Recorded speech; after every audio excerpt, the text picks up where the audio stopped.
about Zillennials. All right, we're just doing opener, like, It's just gonna fade in over this. Okay, perfect. Well, Zillennials.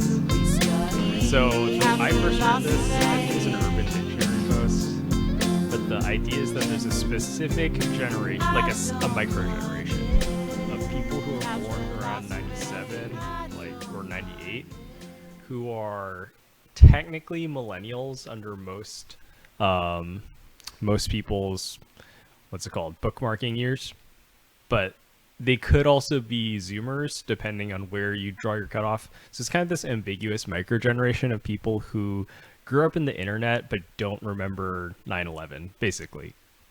Okay. Right. Yeah. So even though we're technically millennial, like the 9/11 was the big millennial thing, right? Like all the millennials were like, oh, I was like at kindergarten or I was at elementary school when 9/11 happened. But for me, like we were 3, you were like 3-ish, give or 4. take. Yeah, I was 4. in preschool. And I honestly don't remember it. I have friends who do, who are my age, but 9/11 was more about like the aftermath and the impact for me growing up than the actual event. So that's kind of a unique Zillennial experience. Is that they experienced that aspect of 9/11, but not... Yeah, not necessarily having a memory of 9/11 not what itself. millennials actually experienced. And then Zoomers don't really... Yeah, because like my sister's just like 3 years younger, and for her, like post 9/11 has always been, I mean, the same for me, but like the relationship's a little different, you know. And then also by the time my sister was growing up, like mobile phones were really commonplace and smartphones were already really commonplace. And for us, like they were starting to catch on, but it wasn't really ubiquitous until we were like high school aged. Yeah. I mean, for this whole episode, it's going to be kind of like, is any of this real? It's kind of just arbitrary, but it's also like interesting to talk about. Or we're pretty much the same age, so it's still interesting just to talk about experiences. There is a great video everyone should check out. That's a My Little Pet Shop video.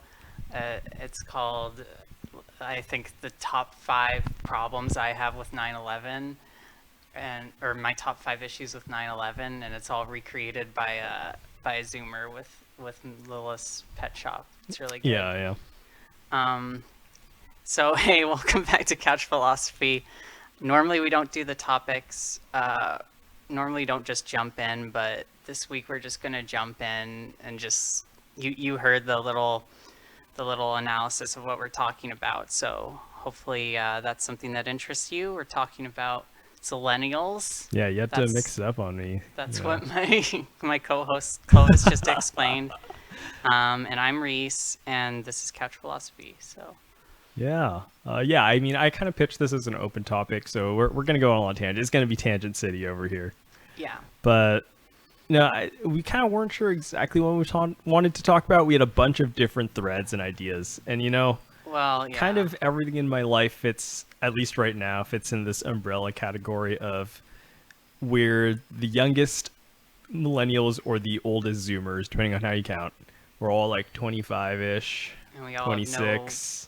During COVID. Going on. Yeah, it's just what the fuck is going on. We don't know what to do. Nobody knows what's going on, but we definitely don't know what's going on. And it's like, you know, a lot of our generation, we either finished school or started working right around just a couple years before COVID. And then we had just kind of got our foot in the door, starting to get settled, figure things out in our lives, and then like bam, 3 years are kind of on stasis, it feels like. Yeah, I don't know what's worse or what's more impactful. It feels like it would be a bigger issue to have to put your life on hold like earlier on, and then it becomes maybe less and less of an issue depending on how put together your life was and how easy it is to rebuild that. Yeah, like, for sure. Yeah, I'm definitely not making the case that like, oh no, we are the worst off because of COVID. But I think it definitely feels like that sometimes. It happened to us during a transitional moment in our life where things were already kind of unstable. Literally transitional, yeah. Yeah. We were, in a lot of different senses of the word. Yeah, no. And then there's people that transition during. Yeah, for sure. Yeah, I mean, honestly, like, I guess I technically, like COVID that was kind of when I had time to reflect on my gender identity a bit more. Oh yeah.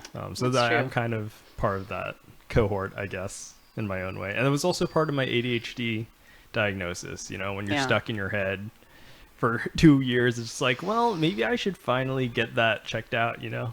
Yeah. So, yeah. It was good for that. But let's talk about what Zillennials experienced earlier on growing up. Yeah. Like with the internet you were talking about, coming out in smartphones a little later.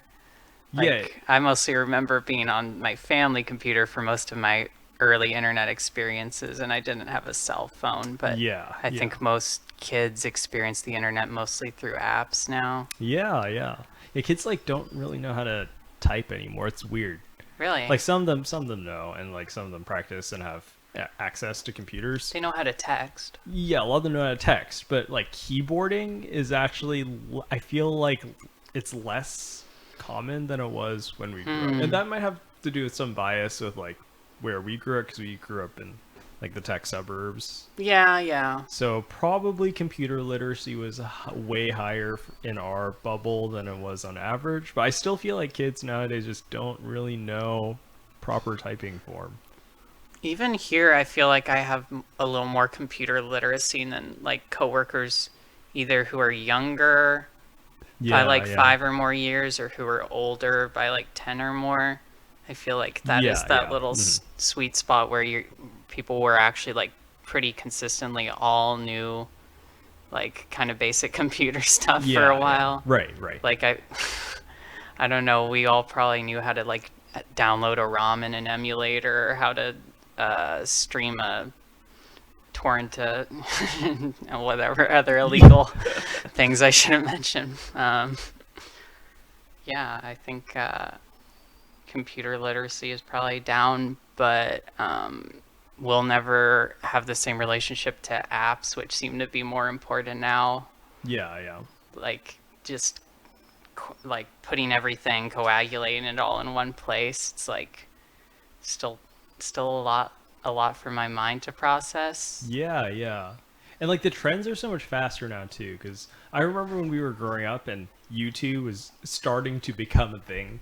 Yeah. I remember like early 2000s YouTube was, I mean, probably shouldn't have been on early 2000s YouTube, but it was great. You know, we had like all this dumb stuff. There's Nyan Cat, Charlie the Unicorn. There's so much less like long form content. There's also fewer like we memes, had a little more attention span, and things were funnier for much longer. Yeah. The memes didn't die out instantly. That's the big thing, is like something that was funny on YouTube, people watch it for like a year. It feels like people will talk about it for like, maybe not a year, but at least a few months, you know.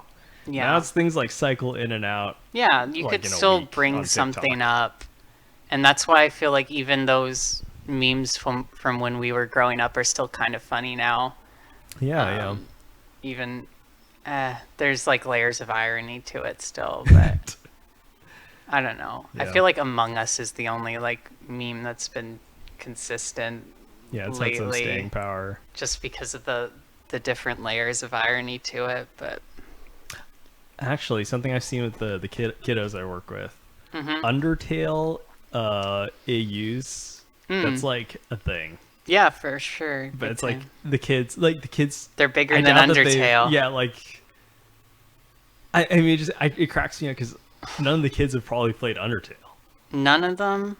I mean, maybe some of them. They are bigger, though. More of them have watched playthroughs of Undertale than have played Undertale. I mean, some of the AUs have their own hacks of Undertale that you can play. Yeah. I'm sure there's all kinds of like fan content now at this point. It's intense. Some of the animations are really, really good. Even if you're not into Undertale AUs. Yeah. Oh, we were also we were the Minecraft generation. That was the other big thing. Isn't that still? It's still a thing, right? But like Minecraft came out when we were still growing up, right? Like it was a new thing. We played in the Minecraft beta. You know, like.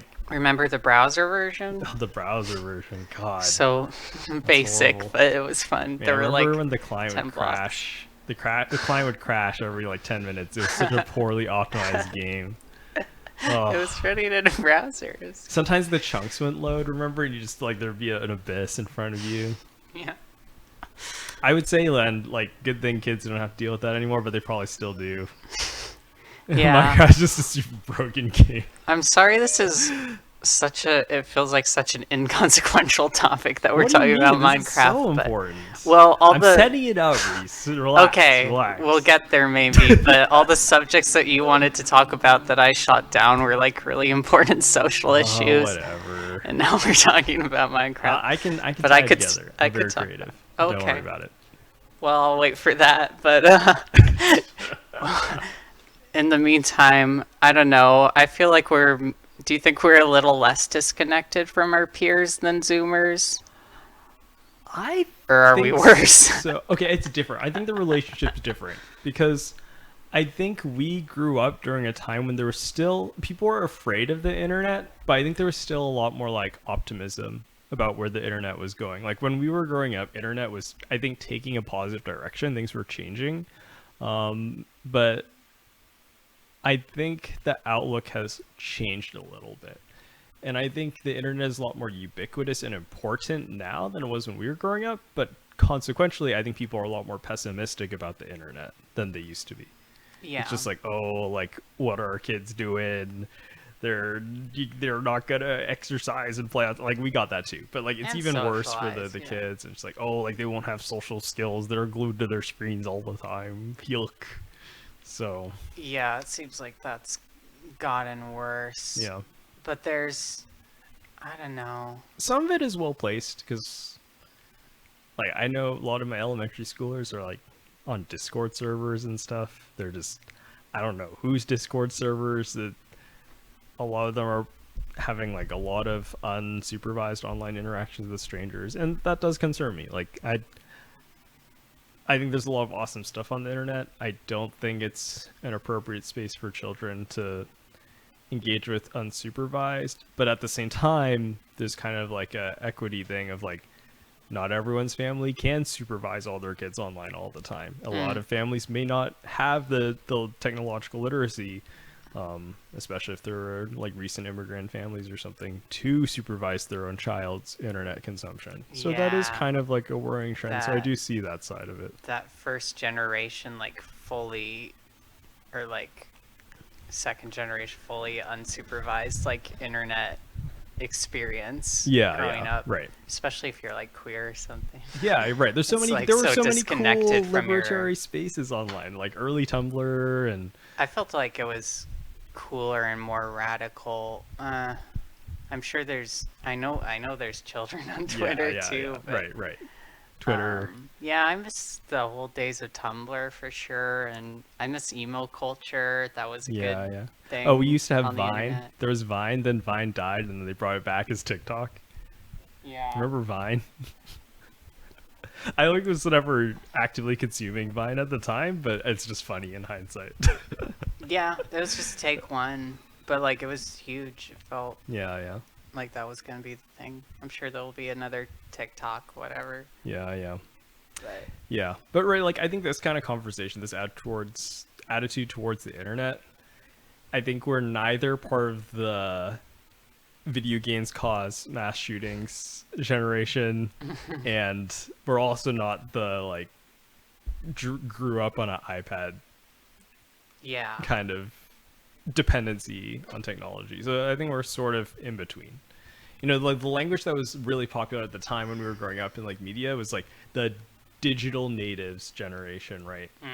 Right. That was like a lot of the stuff that was going on, because like we basically had a somewhat tech-free childhood, or not tech-free, right? We had a lot of exposure to technology, but not necessarily like online stuff. We didn't really get into online stuff until later. Whereas for I think kids nowadays, they've always been online. And for people older than us, they had to learn how to use internet as adults. Probably so different. Like, what a weird time to start being introduced to the internet, like as you're entering puberty mind, and trying to navigate all that. Now you're trying to navigate the internet, and that's maybe where all this like cyberbully type content came from, like the early Anti-cyberbullying, I don't know. Yeah, we're the generation that invented cyberbullying. I'm sure it just even starts younger now. Yeah. It's really it's prevalent. Just bullying, or Yeah. it's just what people probably experience it as. Yeah. I mean, like, I had to deal with a bunch of that stuff last year when I was doing online teaching, and you have these all brand new, unprecedented questions as a teacher. It's like, am I legally responsible to supervise other students' online interactions via private message? And they created a problem because we couldn't access other students' private messages. We also had no capacity to moderate or turn off other students' chat permissions. Wow. Was this on Zoom? It was on Teams. Oh, on Microsoft Teams. Wow. So my position does not reflect the opinions and official positions of the district, my employer, Seattle Public School District. But I personally had some frustrations with the Teams software, and especially the student accounts and the district accounts that we were given had some weird permissions toggled on and off, and it just made impossible effectively to supervise kids' interactions outside of our classroom calls. So, yeah. But would it even be during class, or sometimes not? Okay. It was a range. And it's like kind of sad too, because like obviously we need to moderate that, but there was also a bunch of really cool online interactions of kids like messaging each other, asking each other for help on their homework, and like I think that's, for me, there's so much like richness and potential about the internet. Like I hate the really dreary, like, I want to say boomer, but honestly it's like even Gen Xers at this point of like, oh, the internet's rooting the youth kind of thing. And like the internet was my childhood and was part of my identity growing up in a lot of positive ways. Yeah. So I think there's just complexity to it. You know, there are definitely benefits to growing up the internet. There are drawbacks, and you know, like any society, we change over time. We have to figure out new conventions and rules for these sorts of things. So yeah, that's how it is. No, the internet is super important to like finding identity for a lot of kids. It's like you're able to see examples of something that just like aren't being presented to you in your IRL existence. Yeah, right. In your everyday life, like you don't know anyone who's even out as gay or anything. It's yeah. Like, well, Tumblr. Yeah, go on. Oh no, I cut you off. But like, you know, small town queer culture, you know, like yeah. was online culture. Because if you're in a really small community and there may not be other out queer people, or it may not be safe for you to be out as queer, then your entire relationship with being queer as you're navigating your internal sense of identity is through those online spaces, right? So there's a lot of ways in which modern like youth queer culture is purely a product of the internet. Like that was people's first exposure to what it meant to, or what was possible to be queer. Even emo, I feel like a lot of subgroups and niche groups and identities. Like the difference between emo and goth or punk is like the internet. Yeah, right, exactly. And then like queerness like going in and then getting exploited a little bit. Yeah. And that was so much of Tumblr was like the exploitation of the queerness of children, basically. Yeah. I don't know. I feel like I don't want to approach topics that are similar to like the grooming discourse that's happening right now. That's maybe a bigger conversation. Maybe tackle that at a later episode. And that's maybe like another issue that Gen Xers or boomers have with the internet if they're conservative is like, oh, you're being exposed. I mean, obviously there are things you don't want to be exposed to as a child that are probably going to be traumatizing, but like most of the Tumblr stuff that I'm talking about was not that. It was like actually kind of felt like it was by kids for kids. Like if you were over 20, you got made fun of a lot. I don't feel like there's as many spaces that feel just like that. Like Tumblr's kind of on the wayside, and there's only a few. I mean, TikTok. It's probably TikTok Yeah, I just TikTok's don't like really, the thing. I don't fully understand TikTok. But... Yeah, I have a hard time being invested in TikTok, but unfortunately, TikTok has come for me, even if Oh, I'm not there really? for TikTok. It's like it's now Instagram stories and like Facebook Oh, stories, and yeah, it like reaches out. YouTube Shorts. Every single platform is copying the It's same like reaching short everywhere. video format, Yeah, and it annoys me it's because the same content a lot too. yeah, a lot of it's recycled, and I also like if I wanted to see short video content, I would go find it, but now it's like on my YouTube No, recommendations. yeah, they just You know? know it's the thing that has the highest retention, and Yeah, yeah. I they mean, want to capture your. but almost by definition, you get higher user engagement when your video is short. Yeah, The percentage of people who will watch all the way to the end is much higher because there's fewer seconds for them to it look just at. captures my time. It's just purely like it comes out for me. Like I like TikTok though, and I want to learn more about it because like it seems to have such a great sort of you can find whatever audience you need, and like the few TikToks I've made, they like found an audience really quick Yeah, yeah. of whatever that was. It's like It has that like so much more. Reddit-esque community building kind of thing where you can be in your little world and then not interact with other parts of it. Yeah. Yeah, and people have found my songs on TikTok and made their own little TikToks of them, and it's like Oh, that's a different cool. perspective on how people interpret like my music that Yeah, like you yeah. don't get from other platforms. Like people aren't just like finding like TikTok is I guess originally song based Yeah, yeah, right. initially, so Mhm. it's not like there's other platforms where you really seek out just tracks and like that kind of they kind of color that track or use it in a new and interesting way. Yeah, yeah. I mean, that was like YouTube AMVs and stuff for a while, but AMVs. yeah, Man. I remember.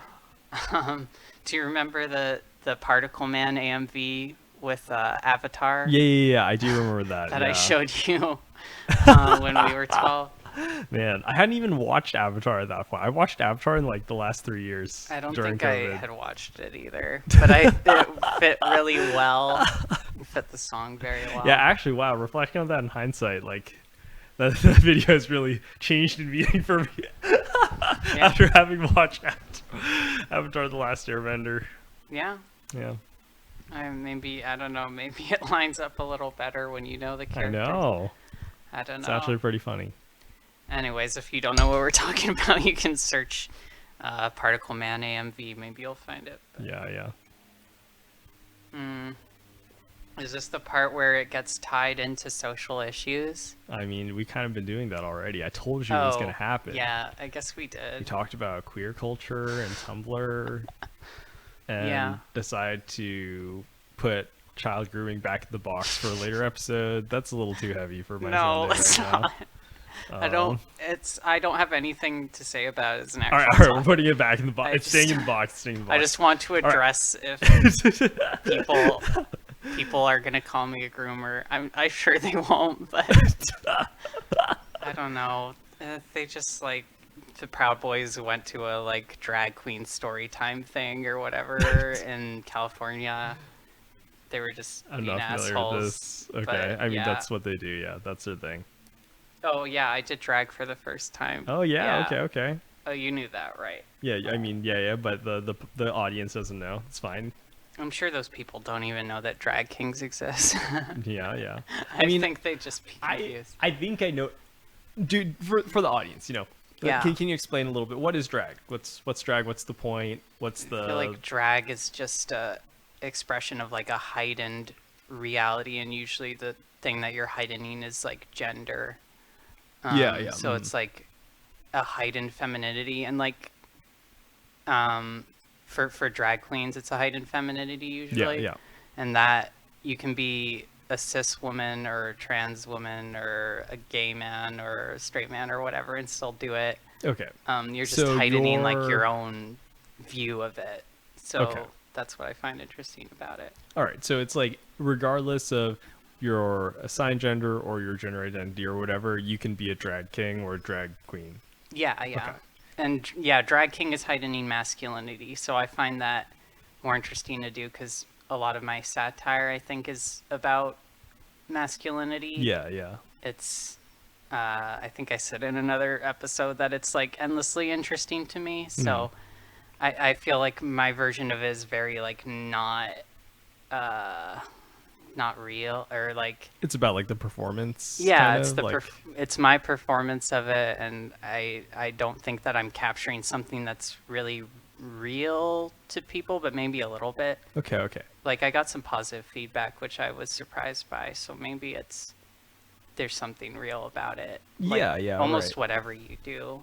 Yeah. Someone's gonna resonate with. I mean, it does kind of have that ironic quality, right? Of, oh, we're gonna lean super hard into gender and gender norms, and then like see what comes out, right? And then sometimes like it's not always done in like a satirical or ironic way, but like the way you kind of decontextualize gender in this specific performative setting, it's like, oh yeah, gender is socially constructed, in a way that can be kind of empowering. Yeah. It gives you control over that ownership of that narrative, ownership over it, instead of it always being something that's done to you, right? Yeah, it's a much more interesting version of it than just like saying it, or than theory is for me. Like reading theory about how gender is socially constructed. Okay, or like so Judith Butler. Yeah. So you heard it here first. Drag is just applied gender theory.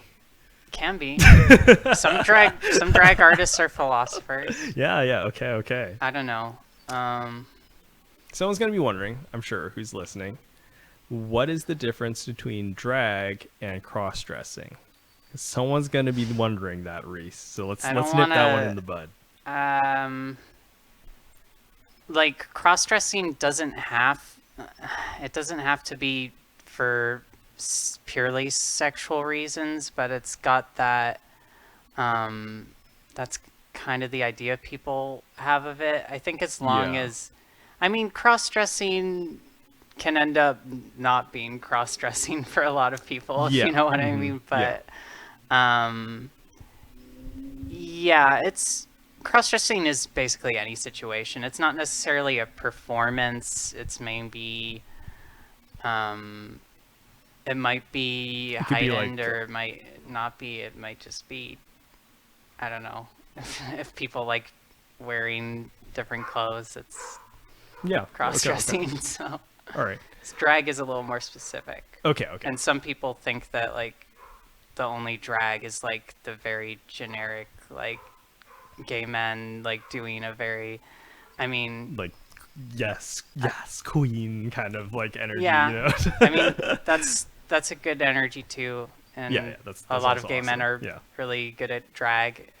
I think it's mostly gay men, so gotta give props to them. But I think there's just other sides to it too. Yeah, cool. I don't know, but I mean, basically that's just kind of what I wanted to hear is like like drag is not merely cross-dressing. Not that cross-dressing is like, that's its own topic. It's not bad, but like, it's more about. And like I said, it doesn't actually have to even be cross-dressing. You can be a woman and right.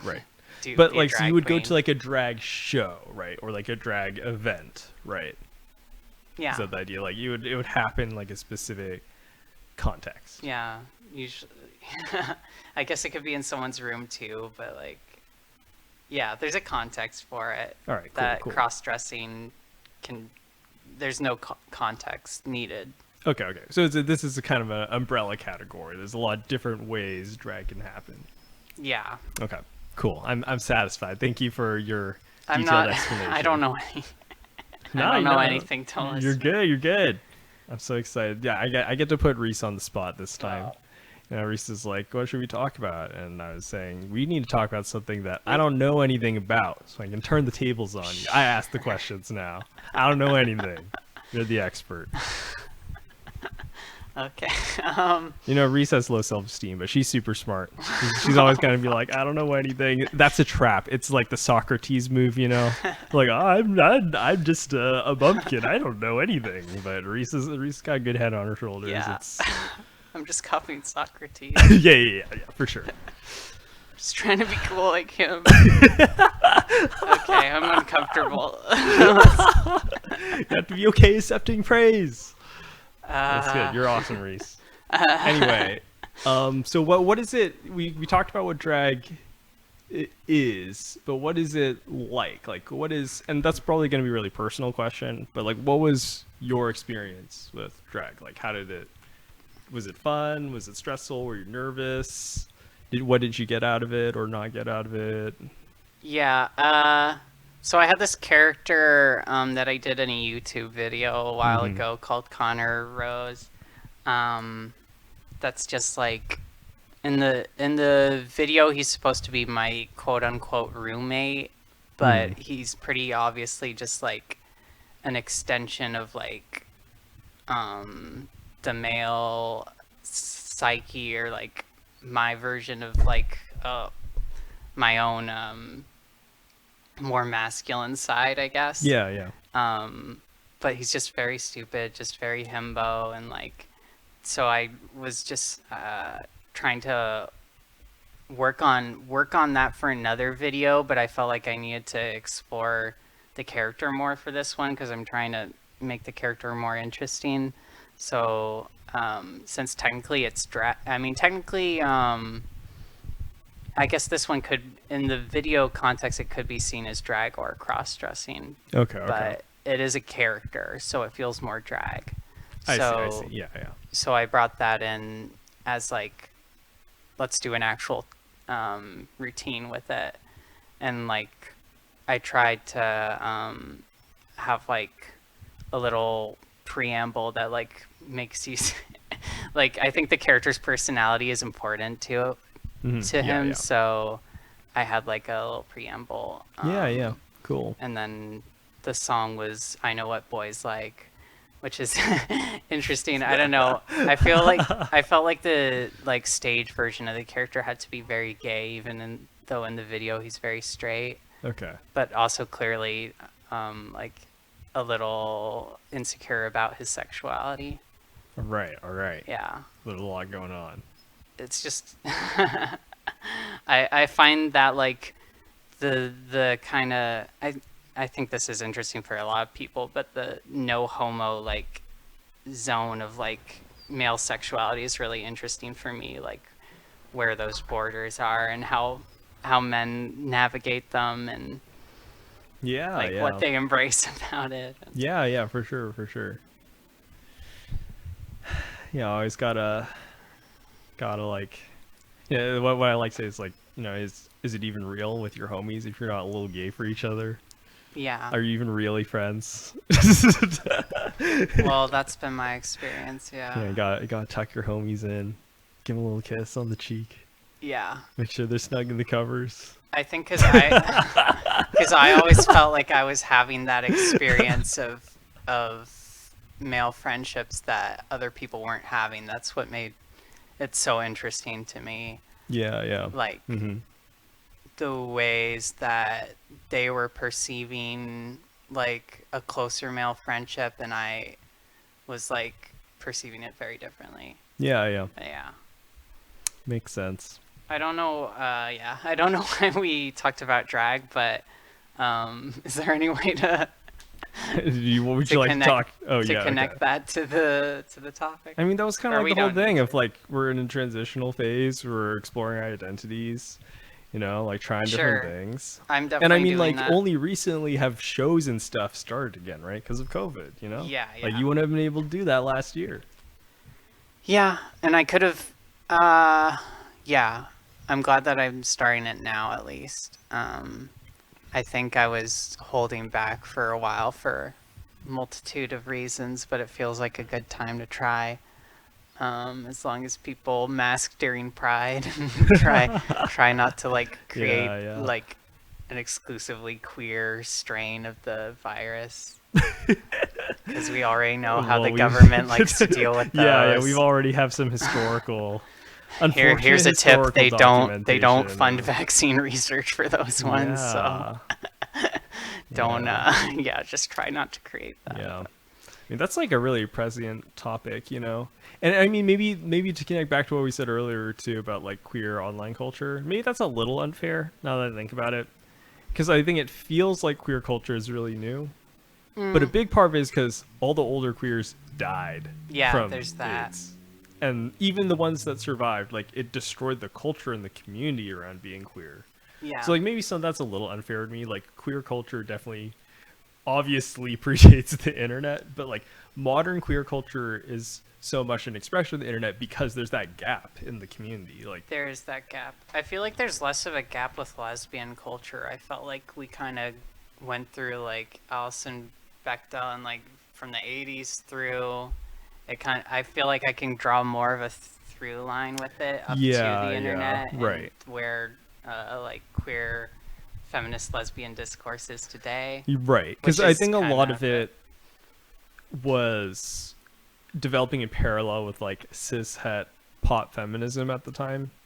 So I think those two kind of like those will buoyed each other up, be more connected. So maybe there's there's definitely a version of queerness for men and women that is more accepted by mainstream culture. Yeah. That like could be maintained more if it's like Will and Grace or something like. Yeah. And then that ended up finding its own version on the internet, but then we kind of had to deconstruct it. I like. Yeah. I just like Tumblr. I just think that like that's where like a lot of the queer discussions that are happening on Twitter happened like on the internet before, although they probably happened on like Usenet before that or something. Yeah.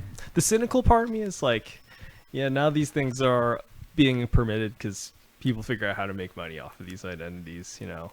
Yeah. You know, all these companies that fund homophobic policies and support homophobic politicians and happy Pride have Month. Their Pride Month, and then after that they're like, okay, back to our regularly scheduled programming where we don't give a shit about gay people.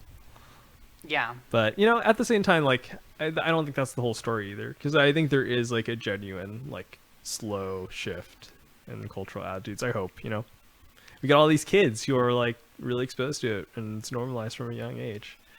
There's a lot of teachers at the school I work at who are like out as queer, and I think that's super cool. And thank God. Like all this these kids, they get to see these people as role models in their lives, and you know, like how awesome would that be, like to be in elementary school and like if a like out queer teacher. I know. Like that's so cool. So I'm glad that kids get that nowadays, at least in some places. If you're not in Texas. Yeah, if you're not in or Florida.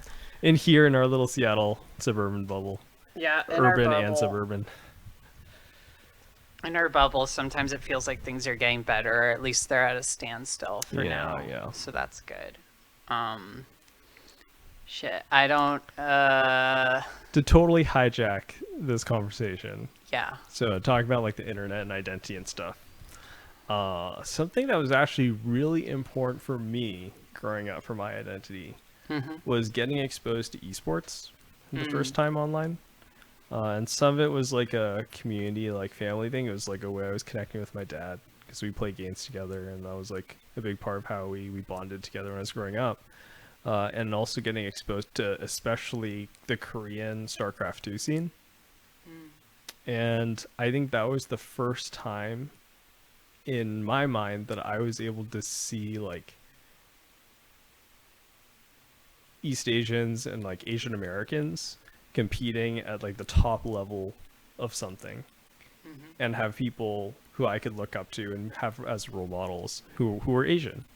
And I remember that being like a really distinctly like profound moment for me growing up, because looking at like athletics and stuff, that was like kind of how a lot of kids our age built their sense of identity and self-esteem.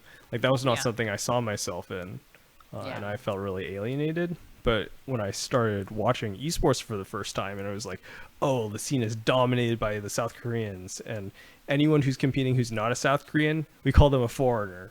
Like that was like really cool for me at the time. I mean, maybe the probably seems really silly to people nowadays who like grew up on K-pop and stuff, and that's like a really ubiquitous and mainstream. But at the time, like the Korean esports scene was still like small. Like it was still the start. The Brood War days was the Wings of Liberty esports days. Yeah, it was GOM TV and like Tastosis casting and Husky StarCraft and HD, and that was all the stuff that I grew up on. And I remember there were like a few streamers who I followed who were Asian American specifically, like, because like it's cool to see like East Asians doing stuff, but it's definitely different than my experience. But I watched like Spanishiwa streaming, who I think he has Filipino ancestry, and I watched Suppy Liu stream, and like yeah, it was really cool for me to like, oh, there are other Asian people who are really awesome at what they do, and they're doing something other than like being a doctor or like an engineer or a tech worker. And there's just equal chance and opportunity to compete internationally. So that's what you end up getting to see, like, as opposed to, you know, there's no one culturally kind of in charge of what you get to be exposed to, like what kind of role models. Whatever. Like, I don't know if role model is the right word. Like role models in a sense. So like that all, it makes me a little bit sad to hear like a lot of the colleagues and older coworkers I work with and a lot of people in education who are like, oh, like all this is the newfangled gaming stuff is rooting the kids, like they don't exercise and they don't know how to talk to people. And like that makes me so sad to hear, because I think people totally don't understand. And it's, people once say that about books, you know, people are like, oh, reading's great. But there's a bunch of trashy books out there that children should not be reading. I mean, not in the sense that it should be banned, but like, you know, if you're not critically consuming the media that you're reading, like, you'll internalize weird stuff, because like books are written by people and people have ideas, and some of those ideas are bad.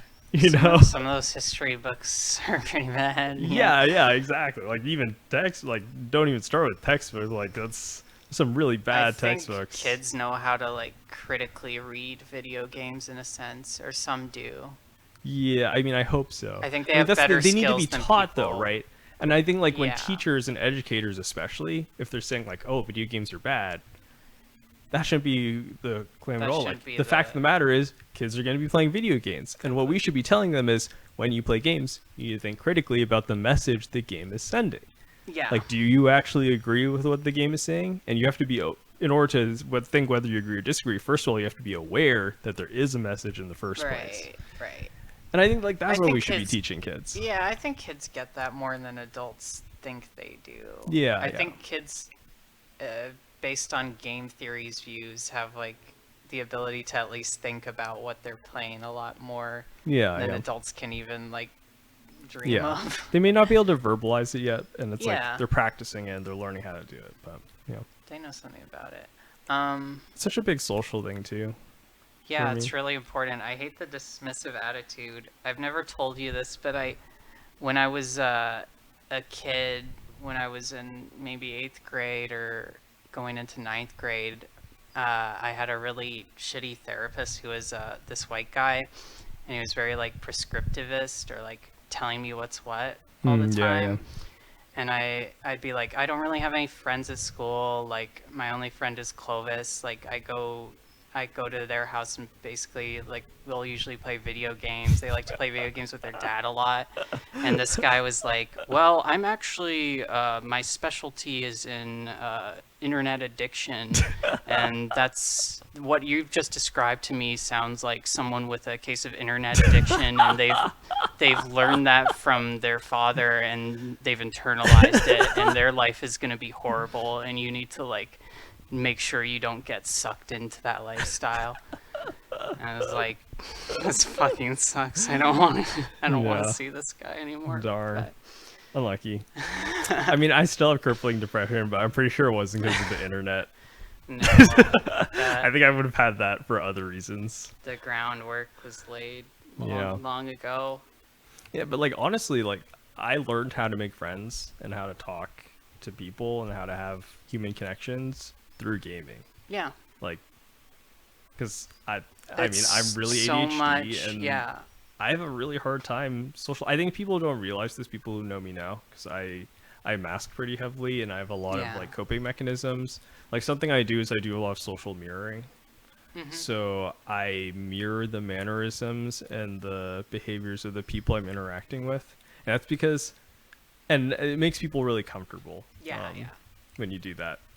But the reason I do it, it's not even to make other people comfortable. It's because I have no idea what the fuck is going on in most social interactions. I don't have a strong sense of social norms. My body language cues are really confused, and I have a hard time interpreting other people's body language.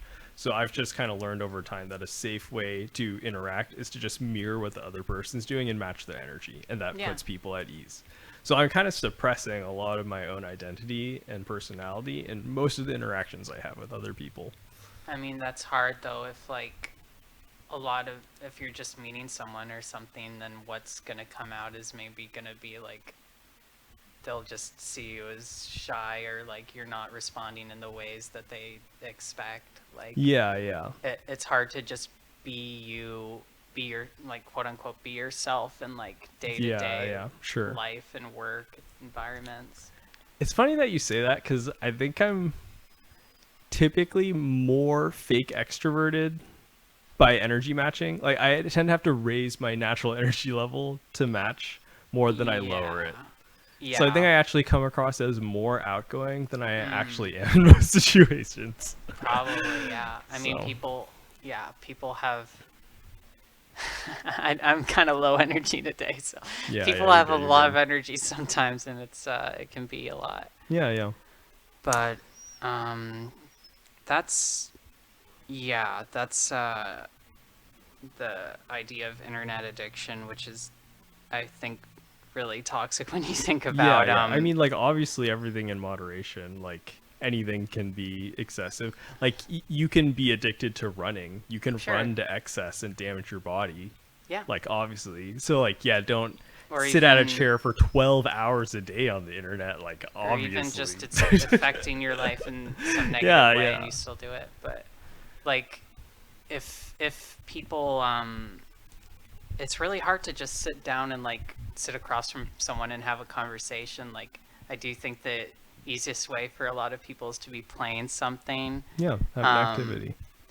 Like any activity, I guess, but like video games and board games are really good for that. Like, yeah, exactly. For meeting people and having interest in being able to like develop those social skills. So it's really annoying to see people dismiss them out of hand. Yeah. So like some people frown upon that, but like there's a vast majority of the adult population who don't know how to express themselves or have a personality unless they're intoxicated. So like that seems worse to me, you know. Like, is gaming that bad? At least they're not destroying my liver. Yeah. So I don't have to resort to alcoholism to make friends.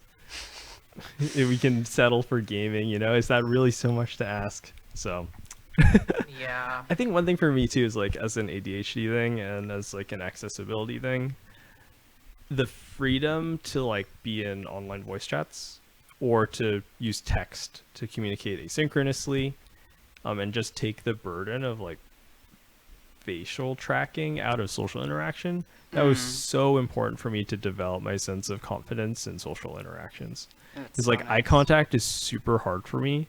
I still don't have any internal sense of norms of like the appropriate level of eye contact to make. So I just kind of roughly estimate and hope that's not too weird. Yeah. But like I feel like people are supposed to know the appropriate level of eye contact to make or something. I don't know. I don't know what it means. It's also culturally specific. Like different cultures have different levels of appropriate eye contact. And there's a level of it's too much interest in it. It can be read as either like sexual or confrontational, and you don't always know which is which. Yeah. Some days I don't know like totally what gender I'm being read as and I like don't know what the the eye contact to someone means, like if they're gonna beat my ass or try to fuck me. It's complicated, you know. It's a complicated world. But yeah, like getting in online chat rooms and stuff that helped me socialize because I was no longer constantly stressed about what does my body look like, am I standing still, am I having the appropriate level of eye contact, do I need to stop fidgeting. I know whoever's listening can't see me, but I'm currently sprawled out on the couch with one leg underneath my other leg. The other leg is perpendicular to my chair. Half my body's hanging really out the other side. Really open body posture. Which probably is probably not how normal people No, sit. But like, I just feel really relaxed. You know, this is like how I write. Like a lot of neurotypical people would interpret this as being disengaged or like uninterested. Really? You know, I think. Okay. So I hear from the neurotypicals. But like for me, when I'm relaxed like this, that shows that I'm engaged, and you can tell I'm engaged. Right? I'm excited to talk to you. So you're very engaged. But yeah, like online, I don't have to worry about my body language or whatever signals I'm sending to the neurotypical brainwave detectors. I don't know. So I was able to just talk about a game, play a game, express myself. Yeah. And learn that independently of practicing body language cues and mirroring and stuff. Right, so yeah, and then by being able to practice them separately, when I put them together, that's how I figured out how to do it, and now I can like probably interact like a normal person most of the time. But I think so, yeah. But I didn't learn how to do that until I was like 16, 17, and right. It specifically took making friends through online gaming to do that. Yeah, yeah. I think everyone learns differently. It's weird now. Do you think that we're our little micro generation, are we the first to like really like start off experiencing dating through like apps? Yeah, like for not sure. really have a period before that was like the main way people date or find each other. Yeah, that's a big thing about our micro generation. Is like folks who are a little bit older than us can remember a time like pre-online dating, you know? Yeah. Or like it was starting to become a thing, or it was like a plausible alternative to not do when that. There was a little more like the older millennials shunning of you would say, oh, we met at a bar or something. Yeah, you'd have to pretend that because would it was be shameful. Better for some reason if you're both alcoholics, but yeah, exactly. Alcohol. We didn't used to want to like admit that we gave the algorithm control. Yeah. But now it's fine. Yeah. So we love it. Yeah.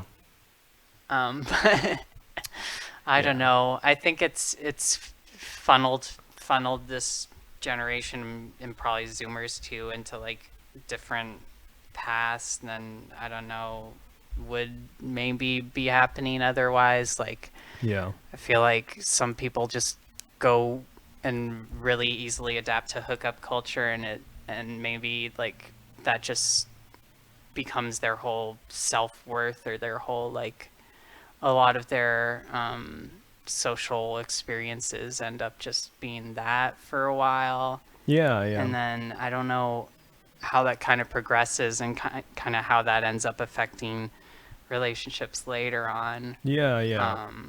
And then for some people, I know like the apps are really difficult to try to navigate, and like maybe it's hard to navigate any kind of like trying to date someone situation, but yeah, for sure. There's definitely like the algorithms preferences. Yeah. And it's not even like just a little bit before the apps, like I feel like the websites were a little easier, a little less shallow. Like you could maybe hope to be like sought like out OkCupid for your stuff and interests and your ideas. eHarmony. eHarmony. Craigslist. Yeah, but now like Tinder is like the definitive template that every other app kind of matches. You're either Tinder or you're Tinder Grindr. But. Yeah, like Tinder but gay, or Tinder but for young urban professionals, Tinder but for whatever cool marketable sub-demographic you were in. Lesbians. Yeah. Scissor. Okay, moving on. No, a girl said that to me last night, that she wanted to make an app called Scissor. But wow. That'd be cool. I'm sure there's a market for that. Maybe. It sounded right. Well, that's the thing, is that I think Grindr has a much better interface than Tinder does. So, I mean, people have tried to make a straight Grindr, but I feel like lesbian Grindr would go a lot better. Yeah. And she was saying that the people who made Grindr should just do it. Like they already have the infrastructure, so just like it would be easy. So Grindr, do it. Make Scissor. Make me scissor. There's a rich untapped market waiting to be monetized. Or tribber. I don't know. Do you know what tribbing is? Yeah. Do you want to explain for the audience, or will you pass? Tribbing is like the real scissoring. It's where you you can do it whatever genitals you have, but like you just kind of rub them against like a harder part of someone's body, and it feels really good. And it's like humping. If you get in the right position, you can both trib each other. So like, if someone's on someone's hips, and then someone's like kind of straddling the other person's thigh you're like at the same time. Yeah. For any etymologists out there, tribbing is derivative of tribadism, I believe. Yeah. I believe it's a Latin root. I think it's a Latin root. Okay. His ism, I think, implies a Latin root. Otherwise, it'd be weird. But yeah. Yeah, Latin. Gotta mix in my etymological fact. Yeah. Love etymology. But I think, the way we've commodified sex on the internet now, and sex is always sold, but I don't know if it's super healthy, and yeah. I don't want to sound like a boomer. Yeah, I distinctly remember like turning 18, and then all my cishet gamer homies were like, "Yo, let's all install Tinder." And getting immediately ego checked after realizing that not many people wanted to match and talk to a really awkward looking, not fully grown 18-year-old dude whose major interests were studying computer science and League of Legends. That was not me. You didn't have Tinder yet? I felt like people I knew did it when they were minors and just lied. Yeah, but we were also nerds, so we didn't believe in lying. Right. we didn't know that was allowed on the internet. So that was a humbling experience, I'd say. Maybe not super healthy for our collective self-esteem. That's pretty depressing. Yeah. But in some ways, I don't think it's actually. But I feel like there's different. Something. I mean, I don't want to say. It's a very different experience. I used to go, and this is maybe, technically, am I describing? But I used to go on a lot and like sites like that, and like, get a lot of validation from that, like as a, but and then got lots of validation from that. Wait, I might have to cut this part, but all right, edit that out. But I feel like that's such a warping thing too, even though it's kind of the opposite, because you're realizing that there's so many people out there that are interested in you, but it's kind of perverse, like and the objectifying. Yeah, it's definitely very objectifying, which kind of felt good as like someone who didn't feel like that was. I mean, what like, was what teenager has a positive sense of self-esteem? Let's be real here. Yeah. Like, we were already like wounded by that point, maybe just from like experiences of growing up. But I don't think that there is a super healthy way of like navigating that, like either seeking out attention or like feeling kind of like there's no positive, like you're not getting a lot of positive reception coming back at you from like the internet and apps. Yeah, right. And it's a little bit colder. I think it's getting a little better, but like I think people are being a little more open and less like open to different body types and different right, different types of people, and then just like being super ableist and racist and condescending and all their like fetishizing and stuff like that. Yeah, for sure. Yeah, I definitely like reflecting on it, and in some ways, like, I think it was, like, I personally haven't really dated through, I mean, I didn't go to high school, but, like, from college up till now, I've, like, gone on dates, but I've never, like, been in a serious relationship, you know? Yeah. And I think in some ways, like, I think going through it kind of sucked, and it felt like I was going through this kind of large transition in my life kind of alone and not really developing these skills. I was like, oh, like, would someone want to date me later if I've never dated before? You know, like, kind of anxiety about that. And I think more and more I feel like that was totally unfounded now that I'm 25. I'm the proud owner of a fully developed brain now. I'm happy to say. And, you know, on the other end, I'm like, I think it actually worked out really well for my personal development, my sense of identity.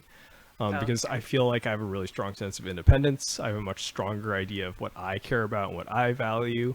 I haven't had to, like, accommodate another person and have that shift the development of my own personality. I'm kind of, like, set now in a lot of ways.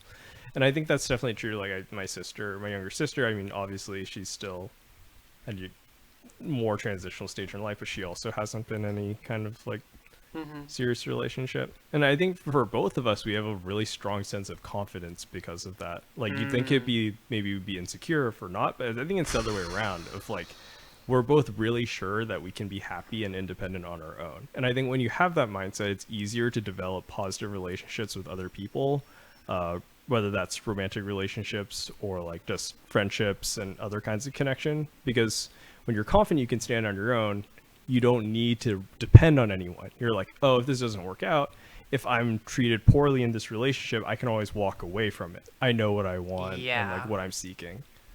Yeah.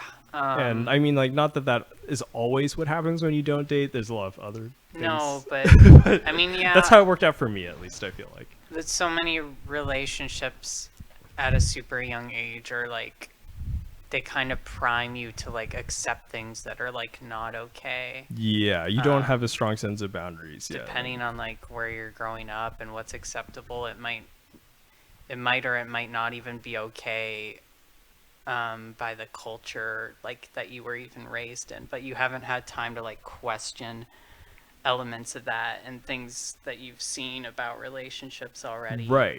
And yeah, then you're just mirroring what you've seen in movies and TV shows and books and stuff. Yeah, I think the internet gives people a chance to really use that for good or evil. They can find someone and just, like, be super toxic because they're kids and probably shouldn't have that, like, ability to just, like, seek out people randomly, or they can, like, kind of question and figure out their identities first and maybe wait until they're actually, like, comfortable and like, know what they want to start a relationship. Right. And I'm definitely even thinking within my own friend group of, I definitely have people who are single and, like, depressed about it, but I also have people who have, like, been in pretty good relationships for a long period of time. Who, even though the relationship's okay, it's like whenever you're in that kind of close, really, like, kind of dependent relationship early on, I mean, you may get, like, kind of trauma bonded and, like, and also, like, just, you know, when you have that go-to person every day when you wake up for, like, your emotional support and, like physical touch and, like, all these other, like, things that we need for other people to be happy and healthy, you have your go-to person. You just go to that person when you have that need, which makes sense because it's there.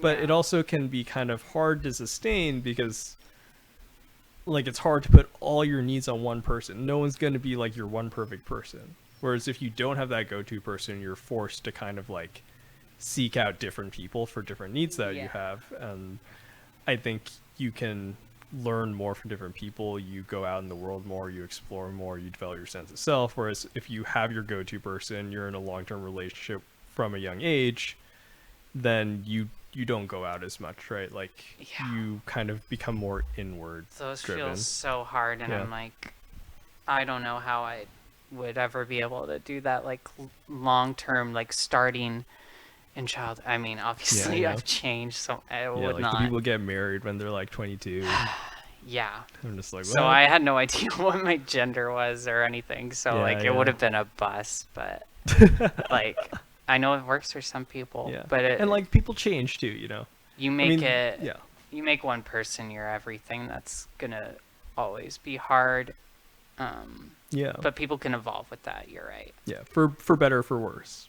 Yeah, I think things are maybe going in a good direction. I think Zillennials, this is our chance to like, make some positive changes before we're too old to be even slightly relevant anymore. Yeah, but, we're not cashing out back in the system quite yet. Yeah, we're not quite like established enough to like drink the Kool-Aid and be like, oh, I hope that doesn't happen. The system is good. I don't know why the Gen A kids are complaining all the time. How are we gonna ever say that if we like our generation doesn't actually have any like institutional wealth or like I don't see the way that that's gonna happen. That's true. Yeah, it'll be different. There will be people like that. Yeah. There's always gonna be there's holdouts. Yeah, drinking the Kool-Aid, but they're like the crypto shills and the giga capitalists and the the hustlers. Well, it's a different form of capitalism. Woke capitalism. If you can make capitalism cool again, woke capitalism. You can try that, but rainbow capitalism. The bubble's gonna burst. So yeah, go buy fag coin or whatever, I guess. But it was good to talk about the Zillennial thing. We're at a little over an hour, so we should probably wrap it. All right, this is kind of a different type of episode, different pacing. Yeah, we'll see how much you edit and mix it to the final cut. But like, I probably won't edit it at all. It's probably all gonna be in there. What about the I might have to censor something, but I don't know. We'll see. So yeah, if you're listening, whatever you got, that was the raw, unfiltered product. There were no changes or edits made whatsoever. And we just recorded all in one take. I mean, I won't. Yeah, probably. Yeah, that's exactly what happened. That is what happened. So there's parts that are missing. They don't have to know. It's cool to see that. All right. So thank you so much for listening to another week, and hopefully we'll be on a bi-weekly schedule now, so we won't have such a long pause again. But maybe in 2 weeks. Check it out on Mondays, Couch Philosophy. Before we go, you can buy my book still. It's on itch.io. I should put the link on my website, riesem.com. But right now, you can probably just search it. It's like itch.io, Dense Thing. That's my book. It's pretty good. Would recommend. Good. Would I will mention though for there's some sexy content, so like maybe don't read it at work. If you're a minor, I don't read it if you're a minor. Know who's listening, but don't read at work. Unless your work is cool with that. Like, I don't know where you work. I don't think it's sexy, but it's sexual. Yeah, it's got like the sexy stuff. To me, that's There's some banging. There's some genital bumping. There's some. Anyway, no spoiler. It's like cyberpunk. It's science fiction. You describing sex. It's cool. You should read it. It's not just about sex, but no, there's other cool stuff too. It's like part of the plot. Anyway, go read it. It's great. Thank you. Anything to plug? Nothing right now. Guess this is on Monday, Tuesday. I'm probably gonna be on twitch.tv/FOF esports. Where I drafted my team. We're not the best team, I think, but we got a lot of fighting spirit. We're the underdogs. Yeah. And yeah, if you know Riese or I, our episode today was a little bit different, a little more free-flowing. If you have feelings about that, you think it's awesome, you prefer the more organized content with the one central topic, either way, like let one of us know. Yeah. We're probably open to I'm sure feedback. It's super interesting when we just meander through topics. It's vibes. So we're vibing. Let us know that you loved it. All right. Yeah, give us your feedback, but only if it's good, because I have low self-esteem. Yeah, me too. All right. Thank you for listening. This has been Couch Philosophy. Goodbye.